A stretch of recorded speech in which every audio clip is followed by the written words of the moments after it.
Viewers, we have some breaking news also coming in. The Maharashtra ATS conducted a raid in the Mumbai area of Thane district. A few days ago, the ATS arrested suspected terrorist Zubair in Pune in connection with the same case, and the Maharashtra ATS raided the house of a teacher in Thane district as well. In fact, the teacher is suspected of involvement in terrorist activities. Now, during the raid, the ATS seized several electronic devices and digital evidence from the teacher's house. These materials are being technically examined, and the ATS conducted the raid yesterday evening. A few days ago, the ATS arrested suspected terrorist Zubair from Pune. Zubair was influenced by Al-Qaeda. The ATS conducted the raid based on interrogations. And my colleague Satya Prakash is also joining us on the phone line.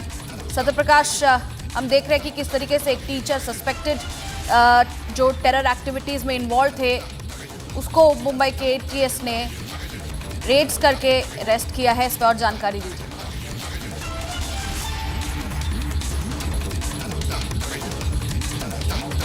और red में कई ऐसी चीजें मिली हैं जो कि आतंकी गतिविधियों में शामिल होने का शक जताया गया है।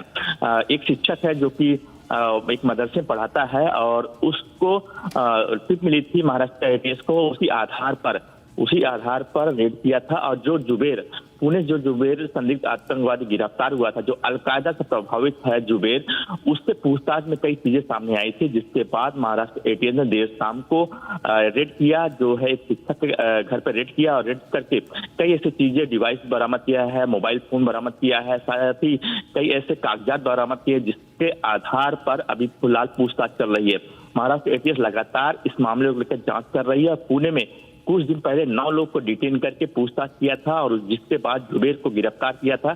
जुबेर जो कि अलकायदा से प्रभावित था, ओसामा बिन लादेन का स्पीच सुनता था और उसी संबंध में महाराष्ट्र ATS ने रेड किया था बीती शाम को, और रेड करके कई चीजें ले गई है और लगातार इस मामले को लेकर जांच कर रही है। जी धन्यवाद जुड़ने के लिए हमारे साथ and giving us those details on that story. Viewers, we also now get you more details as a major breakthrough in the Delhi blast case has come up. The investigators have traced direct links to Pakistan-based terror group Jaish-e-Mohammed. Sources are saying that Umar Mohammed, a doctor associated with the Faridabad module of Jaish, panicked after the group's bust and fled to Delhi using the same car later involved in the Red Fort blast. Meanwhile, another accused, Dr. Shahina, has been identified as the head of Jaish's woman wing, working under Masood Azhar's sister, Sadia Azhar. Here's the full report.